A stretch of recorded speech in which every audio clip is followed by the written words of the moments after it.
women, we are women, we are women, we are women, we say no, we say no, we say no, we say no, we say no.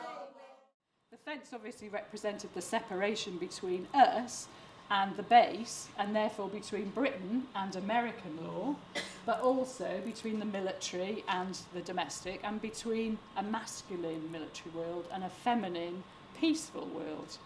The United States and the British government had a very much closer relationship than they do now, and that was part of the whole context for cruise missiles, because they were American missiles that were going to be planted in our country, but the button was still in the hands of the Americans, and the British people were never asked. There was just a swarm of police. I mean, they just swooped in as soon as the cutting started. And I was describing it to my 13-year-old daughter a couple of days ago, because I hadn't gone into a lot of detail with her, although there's been a photo of me with the big arm of the law on my shoulder on our notice board for many years. But she was saying, "You haven't really told me the detail of it." So I was telling her about standing there with bolt croppers and then suddenly having this huge arm. It was really very aggressive. And she said, "Well, didn't you say something to them? Didn't you talk to them?" And she sort of didn't have a sense of, clearly couldn't have a sense of how it was, quite a violent experience. Pulling down the fence, and we had all kinds of plans, including these hundreds of buckets and crates and things to climb up, and the bolt cutters. But in fact, after a while, people started to actually shake the darn thing.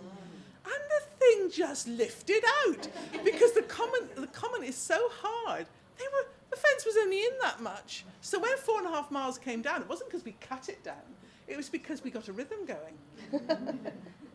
Women got rhythm. And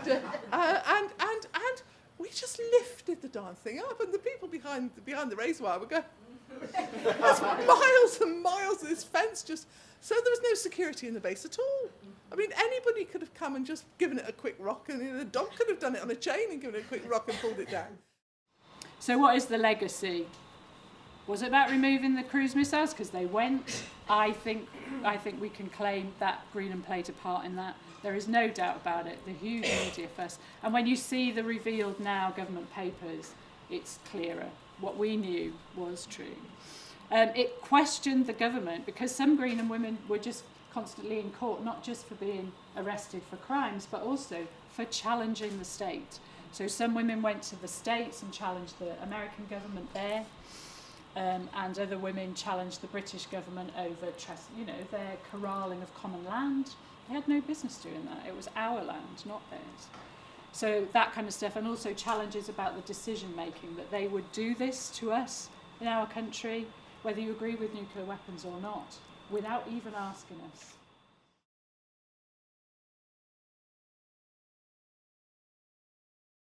Now, some people have had interesting views about what NEFG is. Who are we? We're a group of women from all types of backgrounds, okay? We are not specifically any type of feminism. There's lots of women with different and sometimes very conflicting belief systems in NEFG, do you know? But that's all right. That's absolutely okay. We're not here to get into the nitty-gritty of feminist debate. We have great feminist debate, but we're not falling out over this. Our work is too important and this region is too small. So what we do is we work together to support each other, to provide a space where we can practice activism. The Slutwalk movement began in 2011 in Toronto, when a police officer went into a university to give a talk on personal safety. And his advice to the women present were, if you don't want to get raped, don't dress like a slut. And if you think in the 21st century that is the safety advice being given to young women, rather than, the more simplistic approach of not telling young men, just respect boundaries, consent's there for a reason. And I found there was already a few groups on Facebook, a few cities had set up. And I was thinking, someone really needs to set up a Newcastle branch of this. Someone really needs to set one up. I give it an hour, I give it 2 hours, I went back to it the next day and no words, so I thought, well, it needs doing, so it's going to get done.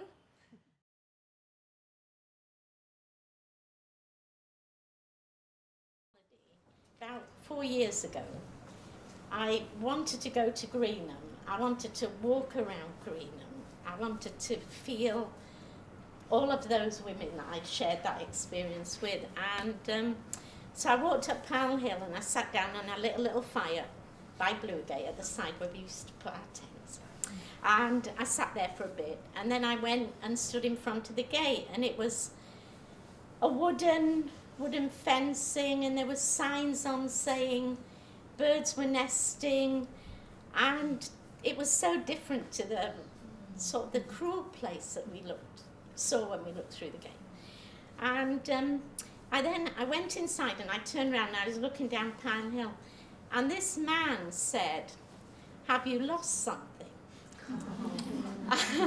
And I said, "No, I found something here. I used to live here." And he said, "What, in Newbury?" I said, "No, on that grass verge over there." And he said, "Were you one of the Greenham women?" I said, "Yes, I was." And he said, "I want to say thank you to the Greenham women for giving us our common back." And I was sort of like, not knowing what to say a bit, because I was getting a bit teary. And then he said, "Oh, and there's a memorial over in the base, for you women, and a little bench." So I said, "Oh yeah, I'll go over and have a look at it." He said, it's by the control tower.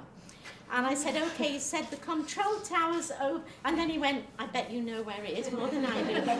Once you were there, even for a couple of days, you wanted to stay there forever. It kind of drew you in, and you felt, I don't want that real world out there. This is the real world. So that was my sense of it. This was my favourite Greenham song, and I'm going to sing it for you. And there's what some of you will know it. They can forbid nearly everything. They cannot forbid me to think.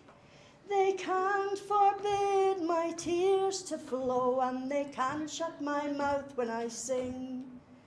They can forbid nearly everything. They cannot forbid me to think.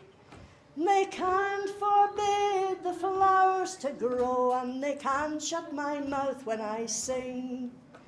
They can forbid nearly everything. They cannot forbid me to think. They can't forbid the sun to shine, and they can't shut my mouth when I sing. They can forbid nearly everything. They cannot forbid me to think. They can't forbid our love to grow, and they can't shut my mouth when I sing.